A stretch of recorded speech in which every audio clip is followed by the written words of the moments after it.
ये माली हमारे प्यारे जगन्नाथ जी के पीछे डंडा लेकर क्यों दौड़ रहा है? आइए जानते हैं प्रभु की इस नटखट लीला के बारे में। जगन्नाथपुरी में एक बहुत ही अद्भुत भक्त रहते थे, श्री माधव दास जी। उनका हृदय बिल्कुल किसी बच्चे की तरह साफ और भोला था। प्रभु जगन्नाथ के साथ उनका रिश्ता सिर्फ पूजा पाठ का नहीं, बल्कि एक पक्की मित्रता का था। ये अपनापन इतना गहरा था कि अक्सर भगवान खुद छोटा बच्चा बनकर उनके पास आ जाते और दोनों सखाओं की तरह घंटों खेला करते थे। इसी प्यार के हक से माधव दास जी प्रभु को डांट भी देते और प्रभु भी हंसते हंसते उनकी हर बात मान लेते थे। एक बार प्रभु जगन्नाथ अपने सिंहासन पर बैठे थे, लेकिन चेहरे पर उदासी छाई हुई थी। जब माधव दास जी दर्शन करने आए तो उनसे रहा नहीं गया। उन्होंने पूछा, जय जगन्नाथ प्रभु, आज चेहरा इतना क्यों उतरा हुआ है? क्या कोई संकट है? जगन्नाथ जी ने मुंह बनाकर कहा, माधव, यहाँ हमारा मन नहीं लग रहा। माधव दास जी हैरान रह गए। जी नहीं लग रहा? प्रभु, यहाँ तो राजसी ठाट बाट है, 56 भोग मिलते हैं, फिर क्या कमी है? प्रभु बोले, अरे सब कुछ है, पर वो आनंद नहीं आ रहा। हमें अपनी वृंदावन वाली शरारतें याद आ रही हैं। यहाँ तो बस सीधे बनकर बैठे रहो। माधव दास जी ने पूछा, तो आप क्या करना चाहते हैं? प्रभु धीरे से फुसफुसाए, चोरी, हमें चोरी करनी है। बड़ा मन मचल रहा है कुछ चुरा कर खाने का। माधव दास जी घबरा गए। अरे धीरे बोलिए, दुनिया आपको जगन्नाथ कहती है, यानी सबका पालनहार, और आप चोरी करने की सोच रहे हैं। इस पर नटखट प्रभु ने बड़ी मासूमियत से जवाब दिया, अरे माधव, नाम भले ही जगन्नाथ हो गया हो, पर अपनी पुरानी आदतें कैसे छोड़ दूं? मेरा स्वभाव तो वही माखन चोर वाला है। बस इसीलिए आज हाथ की सफाई दिखाने का मन है। माधव दास जी ने हंसकर कहा, तो फिर जाइए ना प्रभु, किसने रोका है? कराइए चोरी। ठाकुर जी बोले, अरे वो तो ठीक है, पर अकेले चोरी करने में वो आनंद नहीं आता। साथ में एक दो जोड़ीदार हों तो असली सुख मिलता है। माधव दास जी बोले, तो बगल में आपके भाई बलभद्र जी और बहन सुभद्रा जी हैं, उनको साथ ले लीजिए। ये सुनते ही नन्हे जगन्नाथ जी ने कान पकड़ लिए। बोले, रहने दो, अगर उन्हें ले जाना है तो फिर हम ऐसे ही ठीक हैं, नहीं करनी चोरी। माधव दास जी ने पूछा, अरे ऐसा क्यों? तब जगन्नाथ जी बोले, अगर उनको लेकर जाऊंगा तो एक तो मैं खुद को संभाल नहीं पाता, उन्हें कैसे संभालूंगा? और बलराम भैया का क्रोध तो तुम जानते ही हो, अगर चोरी में पकड़े गए तो मेरी खैर नहीं। और अगर मैंने दाऊ भैया से कह भी दिया कि चोरी करने चलना है, तो पहले तो वो मुझे ही डांटेंगे कि तुम्हें शर्म नहीं आती, दुनिया पूजा करती है और तुम चोर बनोगे। और अगर मान भी गए तो वो ठहरे मर्यादा वाले देव, वो पूरे शहर में ऐलान कर देंगे कि सुनो सब लोग, मेरा छोटा भाई आ रहा है, उसके लिए चोरी का इंतजाम कर दो।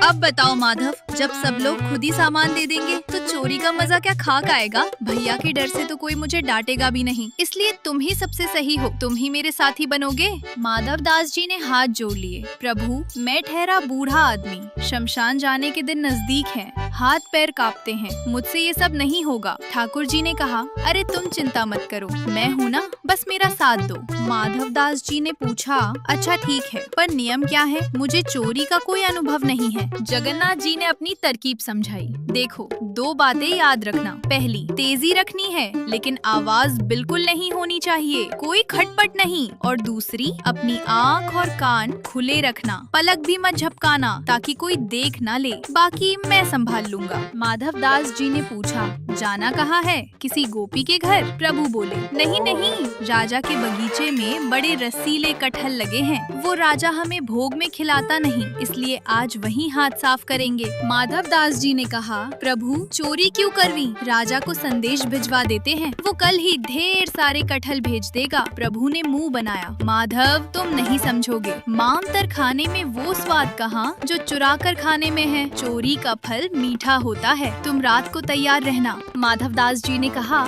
ठीक है, मुख्य सिंह द्वार पर मिले? प्रभु बोले, अरे नहीं, वहाँ तो रात भर कीर्तन चलता है, पकड़े जाएंगे। तुम दक्षिण द्वार पर चुपचाप खड़े रहना। रात हुई। दक्षिण द्वार पर माधव दास जी इंतजार कर रहे थे। तभी ठाकुर जी आए, एकदम दबे पांव, काले कपड़े ऐसे ओढ़े थे कि अंधेरे में सिर्फ उनकी दो बड़ी बड़ी आंखें चमक रही थी। माधव दास जी प्रभु के साथ चुपचाप कदम मिलाकर चल पड़े अपने अभियान पर। जैसे ही वे राजा के बगीचे में घुसे, माधव दास जी ने जोर से पूछा, प्रभु कटहल का पेड़ कहाँ है? जगन्नाथ जी ने दांत पीसते हुए कहा, धीरे बोलो, वो ठीक सामने है। पेड़ के पास पहुंचकर जगन्नाथ जी बोले, चलो अब चढ़ाई करनी होगी। माधव दास जी ने फिर अपनी तेज आवाज में पूछा, कौन से पेड़ पर चढ़ूं? तभी बगीचे के माली की नींद खुल गई। वो लाठी लेकर चिल्लाया, कौन है वहाँ? रुको, मैं बताता हूँ किस पर चढ़ना है।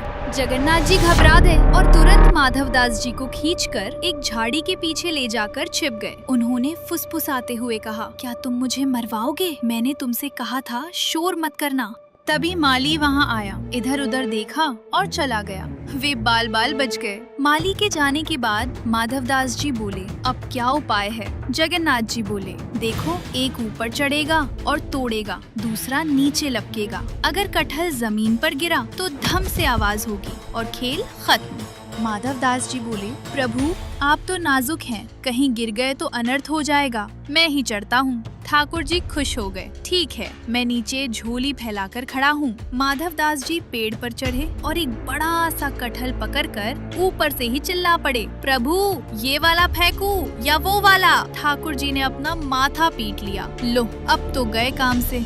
आवाज सुनते ही माली फिर आ गया। अच्छा, तो तुम यहाँ हो? अब माली को अपनी तरफ आता देख हमारे नटखट ठाकुर जी ने आव देखा न ताव वहाँ से रफू चक्कर हो गए। ऊपर से माधव दास जी ने कटहल छोड़ा, नीचे कोई पकड़ने वाला तो था नहीं। जोर से आवाज आई, धम। माधव दास जी बोले, अरे प्रभु पकड़ा नहीं क्या? नीचे से माली कड़क कर बोला, मैं पकड़ूंगा तुझे, नीचे आ जरा। माधव दास जी नीचे उतरे तो देखा भगवान गायब। माली ने उन्हें धर दबोचा, 2-4 डंडे भी रसीद किए और पेड़ से बांध दिया। माधव दास जी बेचारे इधर उधर देख रहे थे कि मेरा साथी कहाँ गया, पर वो तो तब तक मंदिर में जाकर सो चुके थे। सुबह जब राजा बगीचे में आया तो माधव दास जी को पेड़ से बंधा देख उसके होश उड़ गए।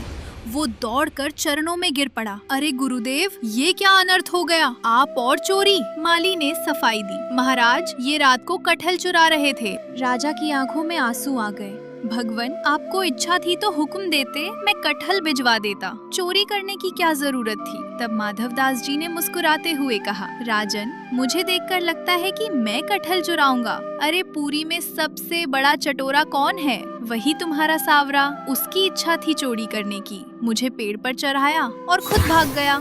राजा गदगद हो गया। धन्य है मेरा भाग्य, स्वयं त्रिभुवन के नाथ मेरे बगीचे में चोरी करने आए। राजा ने उसी वक्त अपना पूरा बगीचा भगवान जगन्नाथ के नाम कर दिया। माधव दास जी को तुरंत बड़े सम्मान के साथ बंधन से मुक्त किया गया। रात भर पेड़ से बंधे रहने और माली के 2-4 डंडों की प्रसादी पाने से उनका बूढ़ा शरीर टूट रहा था, लेकिन मन ही मन वो अपने नटखट सखा की इस लीला पर मुस्कुरा रहे थे कि वाह रे ठाकुर, मुझे फंसाकर खुद कैसे रफू चक्कर हो गए। राजा से विदा लेकर अपनी रात भर की थकान मिटाने और नित्य स्नान के लिए माधव दास जी पुरी के समुद्र तट की ओर चल पड़े। स्नान के बाद समुद्र किनारे जब दोनों मिले तो माधव दास जी ने हंसते हुए पूछा, कहो सरकार, तुम्हारी चोरी करने की इच्छा पूरी हो गई? हाथ तो एक कटहल भी नहीं लगा। जगन्नाथ जी ने मायूस होकर पूछा, अब क्या करे माधव? माधव दास जी ने प्रेम से कहा, अरे चिंता क्यों करते हो, तुम तो भाग गए, लेकिन हमें देखो, पूरी रात बंद कर रहे, मार खाई, पर बदले में वो पूरा बगीचा तुम्हारे नाम करवा के आ रहे हैं। अब जाओ और जी भरकर कटहल खाओ। इस पर ठाकुर जी ने भोला सा मुंह बनाकर कहा, पर माधव, ऐसे मांगकर खाने में वो सुख थोड़ी ना मिलेगा। मेरी चोरी करने की इच्छा तो अधूरी ही रह गई। ये सुनते ही माधव दास जी ने घबराकर हाथ जोड़ लिए। अब क्या, फिर से चोरी? नहीं नहीं प्रभु, मुझे क्षमा करना। अब जब तुम्हारा मन करे तुम खुद देख लेना, बस मुझसे फिर से साथी बनने के लिए मत कहना।